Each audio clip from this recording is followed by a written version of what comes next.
እኮ አስቸገረኝ እኮ መሀል ላይ አጭራጭር እያደረገ አስቸገረኝና ዩቲዩቤን ሰብስክራይብ እያደረጋችሁ ስታበረታቱኝ ቪው ሲያገኝ በትክክል ላይቭ ገብቼ እናገራለሁ። ይሄ አሁን እየቆረጠ ሰከንድ የሚቆርጥ ነውና ተባረኩ ስለምታደርጉ። ዛሬ በጳውሎስ ስናገር 9 በአንደኛ ቆሮንቶስ ምዕራፍ 9 ከቁጥር 20 ላይ እንደዚህ የሚለውን ቦታ ላንብብላችሁ።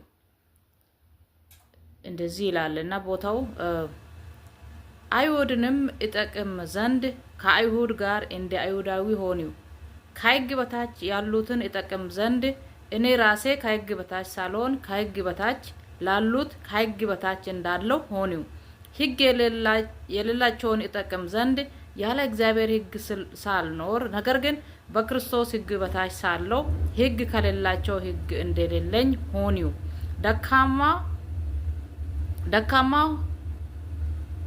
ደካሞችን ይጠቅም ዘንድ ለደካሞች እንደ ደካማ ሆኒው በሁሉ መንገድ እያንዳንዳችን እንድን ዘንድ ከሁሉ ጋር በሁሉ ነገር እንደ እነርሱ ሆኒው በወንጌልም ማህበርተኛ ይሆን ዘንድ ስለ ወንጌል ሁሉን አደርጋለሁ ይላል ጳውሎስ።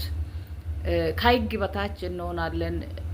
አንዳንድ ጊዜ አንዳንድ አገልጋዮች በሄዱበት የዛን ሀገር ልብሶችን ይለብሳሉ። ምክንያቱም መድረክ ላይ ሲቆም የእግዚአብሔርን ነገር ነውና ማስረዳት የእግዚአብሔርን ነገር ነውና መስበክ የምንጀምረው። ለዛ ያን ሰው እዛ ያለውን ሰው ስንመስል አንደኛውም ደስ ይላቸዋል፣ ሁለተኛውም በትክክል ይሰማሉ። ሪስፔክት ነው ማለት ነው። ያ ማለት መከባበርን ያሳያል። እንደገና ጳውሎስ የመጨረሻ ያለው ለዚህ ቃል እሱ ራሱ የጻፈበት ነውና እኔ ንጹሕ ሆኜ ሳለው ባሪያን መሰልኩ፣ እንደ ባሪያ ሆንኩ።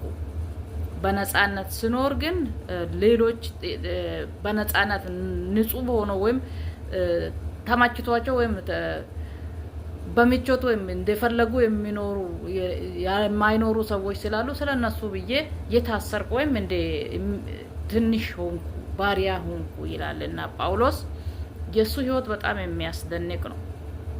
ያኔ በደመስቆ ላይ ክርስቶስን ያየበት ቀን የተሰጠ ማንነት ነው። ይሄ ማንነት ነው እንደዚህ ትሁታን እንድንሆን፣ ትዕግስተኞች እንድንሆን፣ ይቅርታ ማድረግ የምንችል ሰዎች እንድንሆን።